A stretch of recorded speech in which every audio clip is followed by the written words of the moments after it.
राधे कृष्णा दोस्तों। तो चलिए हम आज की कहानी को शुरू करते हैं।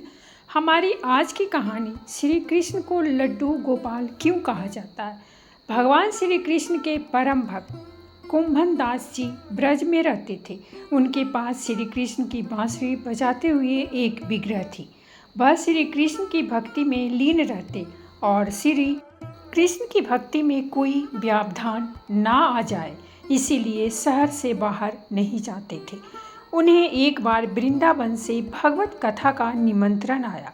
उन्होंने पहले मना कर दिया क्योंकि वह नहीं चाहते थे कि उनकी सेवा में कोई विघ्न आए, लेकिन भक्तों के ज़्यादा जोर लगाने पर वह मान गए। उन्होंने सोचा कि भगवान की सेवा की सारी तैयारी करके जाऊंगा और प्रतिदिन वापस आ जाया करूंगा।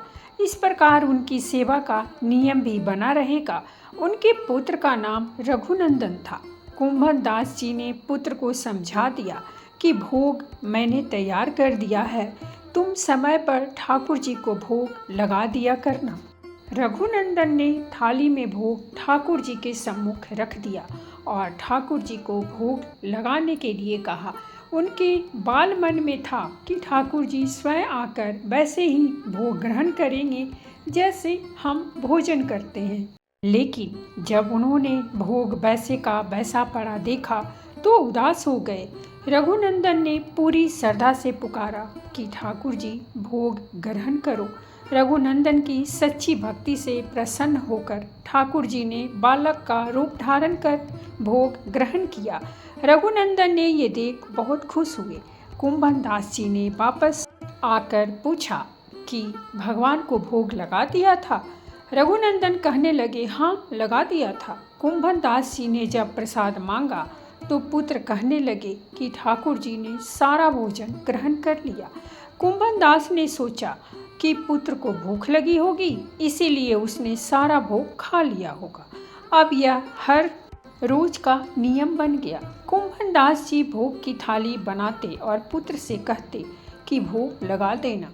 जब भी वह पुत्र से प्रसाद मांगते वो हर रोज एक ही बात कहता, ठाकुर जी ने सारा भोजन ग्रहण कर लिया। कुंभन दास जी सोचने लगे कि उनका पुत्र हर रोज एक ही बात क्यों बोलता है। ठाकुर जी ने सारा भोजन ग्रहण कर लिया, अगर वह झूठ बोल रहा है तो इसके पीछे क्या कारण हो सकता है। एक दिन उन्होंने भोग तैयार करके पुत्र को बोला कि भोग लगा दो, और वह स्वयं छिपकर देख बाल रूप धारण कर आए। ने भगवान को भोग लगाने के लिए कहा तो भगवान जैसे ही विनती करने के लिए भागे आए, ठाकुर जी उसी समय जड़ हो गए।